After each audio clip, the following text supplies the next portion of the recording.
여러분 안녕하십니까? 오늘은 창세기 37장입니다. 창세기 37장부터는 요셉의 이야기가 시작됩니다. 요셉은 야곱이 그토록 사랑했던 아내 라헬의 수생이죠. 라헬이 죽으니까 그 야곱의 그 라헬에 대한 사랑이 이번에는 요셉에게 더욱더 갔던 것 같습니다. 여러 자녀들이 있었지만 야곱은 요셉만을 특별히 편애했다고 성경에 기록되어 있습니다. 근데 이 요셉은 어떤 자였느냐? 37장 요셉의 이야기가 시작되자마자 나온 것이 요셉의 두 번의 그 꿈 이야기입니다. 첫 번째 꿈은 여러분 잘 아시다시피 이렇습니다. 밭에서 곡식 단을 묶고 있는데 요셉이 묶은 단은 일어서고 형들이 묶은 단은 모두 요셉의 단에 둘러서서 절을 하더라 라는 꿈이었습니다. 이 이야기를 형들한테 하니까 형들이 기분이 나빴습니다. 그래서 형들이 이렇게 말을 하죠. 내가 참으로 우리의 왕이 되겠느냐? 참으로 우리를 다스리게 되겠느냐? 하고 기분 나빠합니다. 이 형들의 말 속에는 이 꿈에 대한 해석이 이미 들어 있습니다. 그리고 나서 또 한 번 꿈을 꾸죠. 이번에는 해와 달과 11별이 요셉에게 절하더라 라고 말을 합니다. 11개의 별은 무엇인가요? 요셉의 형들을 의미하겠고 해와 달은 아버지와 엄마를 의미한다고 합니다. 누가 그렇게 해석을 하냐 하면 그 꿈 이야기를 듣고 아버지 야곱이 요셉을 책망하면서 그렇게 말을 하고 있죠. 내가 꾼 꿈이 무엇이냐? 나와 내 어머니와 내 형들이 참으로 가서 땅에 엎드려 내게 절하겠느냐? 하면서 책망을 하는 것입니다. 우리는 참 요셉의 이야기에서 재밌는 그 하나의 그 모티프를 발견하게 됩니다. 처음에 시작할 때부터 두 개의 꿈 이야기로 시작하더니 나중에 노예로 팔려가서 억울하게 감옥에 갇혔을 때 그때도 두 명의 관원장에게 꿈을 이야기를 듣고 꿈을 해설을 해주죠. 그 후에 바로의 꿈 이야기를 듣고 바로의 꿈을 해설을 해줍니다. 요셉의 이야기는 시작 때부터 꿈과 관련되더니 계속해서 꿈과 관련돼 가면서 이야기가 전개되어 나가죠. 그래서 우리는 생각해 볼 필요가 있습니다. 구약 성경에 나오는 꿈, 이것은 어떤 의미를 가졌을까? 우리는 누구나 꿈을 꿉니다. 대부분 잠자고 일어나면 그 꿈을 잃어버리지만 어떤 건 너무 생생하기도 하죠. 우리는 그래서 꿈이라는 단어를 말할 때 밤에 잠자는 때 꾼 그 꿈을 이야기하기도 하지만 그 꿈이라는 단어의 의미가 변용되어서 어떤 야망, 소망, 미래에 대한 희망 이런 것을 말할 때도 꿈이라는 단어를 사용합니다. 그러면 성경에 나오는 꿈도 우리가 요즘 사용하는 그 꿈의 의미와 비슷한가요? 그렇지 않습니다. 우리가 성경에 나오는 꿈 이야기는 성경에서 사용된 꿈, 그 내용으로 생각해야 됩니다. 성경은 꿈에 대해서 뭐라고 말하고 있느냐?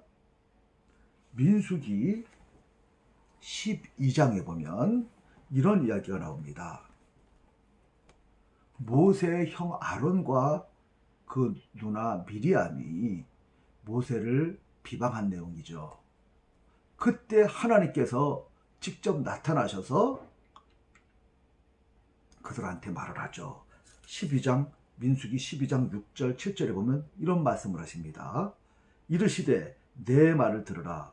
너희 중에 선지자가 있으면 나 여호와가 환상으로 나를 그에게 알리기도 하고 꿈으로 그에게 말하기도 하거니와 내정 모세는 그렇지 아니하니 그는 내 온 집에 충성함이라 그와는 대면하여 명백히 말하고 은밀한 말로 하지 아니하며 그는 또 여호와의 형상을 보고는 어찌하여 내 종 모세를 비방하기를 두려워하지 아니하느냐. 하나님이 아론과 미리암을 책망하는 말씀 중에 나온 이야기입니다. 하나님께 선지자한테 어떻게 자기의 뜻을 계시하시느냐. 어떨 때는 환상으로, 어떨 때는 꿈으로, 어떨 때는 직접 말씀으로 하신다고 합니다. 그러니까 꿈이라고 하는 것은 하나님께서 자기 종 선지자에게 그분의 뜻을 계시하는 한 방편으로 사용되는 것이었습니다. 성경에 많은 꿈 이야기가 나오는데 대부분 일반 꿈 이야기가 아닙니다. 어떤 중요한 메시지를 전하기 위해서 하나님께서 그 꿈을 사용하신 것이죠. 구약시대에 오늘날 우리가 보는 이런 하나님의 말씀이 적힌 성경책이 있었나요? 없었죠. 후에 모세가 모세오경을 기록했어도 그것을 일반 사람이 아무나 이 책을 갖고 있지는 못했죠. 구약시대 그 하나님의 말씀을 접근하기가 어려운 그때에 하나님께서는 어떨 때는 환상으로, 어떨 때는 꿈으로, 어떨 때는 직접적인 말씀으로 자기의 뜻을 선지자에게 계시해 주셨습니다. 구약에 나오는 대부분의 꿈 이야기는 그런 하나님의 뜻을 계시하는 방편으로 사용된 꿈을 기록하고 있는 것이지 아무런 꿈이나 기록하고 있는 그런 내용이 아닙니다. 창세기 이후에 나오는 바로의 꿈, 그것도 하나님께서 아주 중요한 내용을 바로에게 가르쳐 주시기 위하여 꿈을 사용했던 것이고, 이후에 다니엘서에 나오는 느부갓네살 왕이 꾸었던 그 꿈 역시 하나님께서 어떻게 역사를 이끌어 나가실 것인지를 그에게 가르쳐 주시기 위하여 꿈을 사용했던 것입니다. 이렇듯 꿈은 하나님께서 자기의 계획을, 어떤 중요한 말씀을 선지자에게 알려주시거나 또는 사람들에게 알게 하기 위해서 사용했던 방편이었습니다. 우리는 그러한 각도에서 요셉의 꿈을 생각할 필요가 있습니다. 요셉이 꿈을 꿨지 않습니까? 그는 이 꿈을 가지고 형들한테 말하고 또 아버지가 들었을 때 아버지가 책망을 했죠. 그렇지만 아버지는 이렇게 말합니다. 창세기 37장 11절에 보니까 그 형들은 시기하되 그의 아버지는 그 말을 간직해 두었더라. 야곱은 간직해 뒀다고 합니다. 꿈을 듣는 순간 형들한테 미움받을까 싶어서 책망을 했지만 하나님께서 요셉을 특별히 어떤 계획을 가지고 사용하시려나 보다 하는 것을 야곱은 느꼈던 거예요. 왜 그랬을까요? 자기도 꿈을 통하여 계시를 받았었거든요. 창세기 28장입니다. 자기 형 에서의 낯을 피하여 외산촌 집으로 향하여 갈 때 들판에서 돌베개를 베고 잤지요. 그때 하나님께서 꿈에 나타나셔서 야곱에게 계시해 주지 않습니까? 땅에서부터 하늘까지 하나님 보좌까지 연결된 사닥다리를 보게 되지 않습니까? 그 유명한 사닥다리 언약입니다. 그때 하나님께서 야곱에게 말씀해 주신 대로 하나님께서는 야곱을 지켜주셨고, 아브라함으로부터 시작됐던 그 언약, 자기 아버지 이삭에게 계승됐던 그 언약, 그리고 지금 자기에게 계승됐던 그 언약을 그대로 하나님께서 자기에게 말씀해 주셨거든요. 이것을 베델에서의 꿈을 통하여 얻게 되었거든요. 그 경험이 있는 야곱은 어쩌면 하나님께서 요셉을 특별하게 사용하시는가 보다 하고 마음에 간직했을 것입니다. 그리고 앞으로 계속해서 그 자기 특별히 사랑하는 요셉을 자기 곁에 두면서 계속해서 교육시켰을 가능성이 큽니다. 무엇을 교육시켰을까요? 하나님께서 자기 할아버지 아브라함에게 그리고 자기 아버지 이삭에게 주셨던 언약의 내용들, 그리고 내가 이어받은 그 언약 내용들, 하나님께서는 그 언약이 신실하신 분이시라는 것, 이제까지 언약대로 나를 지켜주셨고 이제까지 인도해 오셨다는 것, 이 언약은 자손 약속, 땅 약속, 그리고 천하만민이 복을 받게 되는 메시아 약속이 있는데, 그것이 하나님이 아브라함을 선택한 이유였고 나에게까지 계승됐고 앞으로 우리 자녀들에게 계승될 것이라는 것, 이런 것들을 끊임없이 자기 아들 요셉에게 이야기했을 것입니다. 요셉은 어땠을까요? 계속해서 그 꿈을 생각도 했을 뿐만 아니라 아버지로부터 들었던 이 언약에 대한 내용을 묵상하면서 어린 시절을 보냈을 것입니다. 이렇게 이야기하는 근거가 어디 있느냐? 시편 105편에 보면 그 내용이 나옵니다. 시편 105편에 보면 역사시죠. 17절 이하에 이런 표현이 나오죠. 시편 105편 17절입니다. 그가 한 사람을 앞서 보냈으며 요셉이 종으로 팔렸도다. 그의 발은 착고를 차고 그의 몸은 쇠사슬에 메었으니 곧 여호와의 말씀이 응할 때까지라. 그 말씀이 그를 단련하였도다. 시편 기자는요, 요셉이 종으로서 애굽에 팔려간 거, 그것은 하나님께서 파송한 것이고, 그죠? 앞서 보냈다 그죠? 그리고 그가 모함을 받아서 억울하게 감옥에 착고를 차고 있을 때 이것이 그를 단련시킨 시간인데, 어떻게 그가 그 단련을 못 이길 수 있었느냐? 그에게 말씀이 있었기 때문이라는 거죠. 여호와의 말씀이 응할 때까지라. 그의 말씀이 그를 단련시켰도다. 이 말씀을 보건대 우리는 알 수 있습니다. 어렸을 때 누차 자기 아버지 야곱으로부터 받았던 그 말씀들, 아브라함에게 주시고 이삭에게 계승되고 자기 아버지 야곱에게 계실 때는 그 하나님의 언약의 말씀들, 아하, 하나님께서 이 언약을 이루어 가시기 위해서 나를 사용하고 계실 것이다 라는 믿음을 갖고, 그 약속에 대한 믿음으로 그 억울함과 고통을 요셉이 이겨냈다는 것이죠.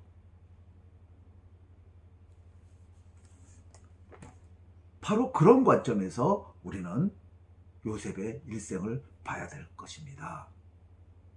또 요셉이 꾸었던 그 꿈도 요셉은 스스로 깊이 생각했을 것입니다. 아버지로부터 들었을 창세기 28장의 사닥다리 언약, 꿈을 통하여 받았다는 거 알겠죠? 그러니까 하나님께서 나에게 이 꿈을 주셨는데 이 꿈은 하나님께서 나를 어떻게 사용하실 것인가를 가르쳐 주실 그럴 것일 수 있다 하고 깊이 생각하며 언약을 붙들고 믿음 생활을 계속했을 것입니다. 창세기 37장으로 다시 돌아오면 그가 이제 형들의 그 질투를 받아서 노예로 팔려가는 내용이 나옵니다.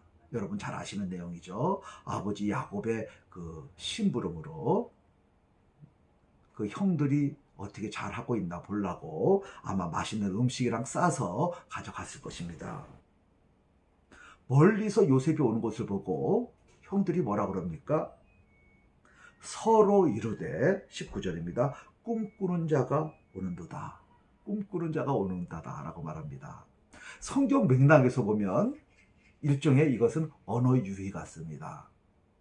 성경에서 꿈꾸는 자가 어떤 자였어요? 하나님이 자기의 그 뜻을 계시하기 위하여 쓰임받는 자가 꿈꾸는 자였습니다. 물론 일반 사람들도 수없이 꿈을 꾸지만 그런 꿈은 성경에 기록되지 않죠. 특별한 꿈들만 기록됩니다. 하나님의 뜻을 계시하는 그 내용이 꿈으로 기록되죠. 그런데 형들은 저기 꿈꾸는 자 온다 라고 말하죠. 우리가 꿈꾸는 그 꿈이 무엇인지 알고 있는 우리들로서는 이것이 어떻게 들립니까? 저기 선지자가 오는구나. 하나님께서 뜻을 계시해 주는 계시의 도구로 사용되는 선지자가 오는구나 라는 뜻으로도 들릴 수 있습니다. 재미있죠, 여러분? 그는 선지자로 쓰임받은 자였습니다. 그래서 모세는 계속해서 아버지로부터 들었던 그 약속을 붙들고 또 어렸을 때 내게 주셨던 하나님의 꿈을 통한 계시, 그것을 붙들고 하나님, 저를 어떻게 사용하시겠습니까? 하면서 항상 믿음으로, 이 언약에 대한 믿음으로 모든 난관과 고난을 이겨나가게 되죠. 여러분 잘 아시다시피 그가 노예로 팔려서 애굽에 내려가 시위대장 보디발의 집안의 노예가 되죠. 아마 같이 팔려오거나 했을 다른 노예들은 항상 슬퍼하거나 억울해하거나 나는 원래 노예 아닌데 팔려왔다거나 하면서 세상을 비관하고 절망했을런지 모릅니다. 그러나 요셉은 그렇지 않습니다. 기뻐하며 경건한 생활을 하며 절망에 빠지지 아니하고 항상 얼굴 밝게 생활을 하죠. 하나님이 주시는 지혜를 가지고 아주 영민한 자와 같이 그렇게 삶을 살아나가게 되죠. 왜 이것이 가능했죠? 아버지를 통해서 들었던 그 아브라함으로부터 이어져 내려왔던 그 언약의 말씀이 있었기 때문입니다. 또 어렸을 때 하나님께서 직접 자기에게 주셨던 그 두 개의 꿈이 있었기 때문입니다. 우리는 꿈이 있습니까? 저는 이 자리에서 이 꿈에 대해서 한번 다시 생각해 보고자 합니다. 구약시대 때는요, 오늘날 같은 성경책이 없지 않습니까? 그러니까 하나님께서 특별히 자기의 뜻을 계시하기 위하여 어떤 선지자한테는 환상으로, 때로는 꿈으로, 어떤 때는 집중적인 말씀으로 자기 뜻을 계시했다고 민수기에서 말했습니다. 그런데요, 요엘 선지자는요, 후에 뭐라고 말씀하시느냐? 때가 되면 그때는 하나님께서 하나님의 영을 모든 하나님의 백성들에게 부어준다고 합니다. 요엘서 2장 28절입니다. 그 후에 내가 내 영을 만민에게 부어주리니 너희 자녀들은 장래일을 말할 것이며 너희 늙은이는 꿈을 꾸며 너희 젊은이들은 이상을 볼 것이며. 하나님께서 하나님의 영을 하나님의 백성 모두에게 남녀노소 관계없이 자유자든 종이든 관계없이 다 보편적으로 부어주신다는 겁니다. 하나님의 자녀이기만 하면 됩니다. 믿는 자녀인 하나님의 백성이기만 하면 됩니다. 그랬을 때 그들은, 자녀들은 장래일을 말할 것이고 하나님의 뜻을 알아서 장래 어떻게 될 것인지 예언한다는 거죠. 너희 늙은이들은 꿈을 꾸고 너희 젊은이들은 이상을 볼 거죠. 꿈, 이상 또는 환상. 하나님께서 다 자기의 뜻을 계시하기 위한 도구들인데 모든 하나님의 백성들이 다 장래 예언도 하고 꿈도 꾸고 이상도 본다는 것입니다. 무슨 뜻입니까? 성령이 임하게 되시면 모든 하나님의 백성이 다 선지자 된다는 뜻입니다. 구약시대 때는 특별한 사람들만 이상 보거나 꿈꾸거나 하나님의 말씀을 직접 들어서 말씀을 전하는 선지자였지만 후에 하나님의 성령이 임하게 되면 신약시대에 이것이 임하게 되죠. 모든 사람이 다 꿈꾸는 자, 환상 보는 자, 장래일을 예언하는 자, 하나님의 선지자가 된다고 말씀하십니다. 왜 그렇습니까? 우리에게는 하나님의 말씀이 기록된 이 성경이 있고 성령님이 우리에게 오셔서 이 성경의 말씀을, 하나님의 뜻이 기록된 성경을 깨닫게 해주시기 때문입니다. 그러니까 우리는 모두 다 하나님의 말씀을 전할 수 있는 선지자로 하나님께서 사용하시겠다는 거죠. 꿈꾸는 자로 사용하시겠다는 거죠. 환상을 보는 자로 사용하시겠다는 거죠. 우리 시대는 이러한 시대입니다. 여러분, 여러분은 꿈꾸는 자입니까? 고맙습니다.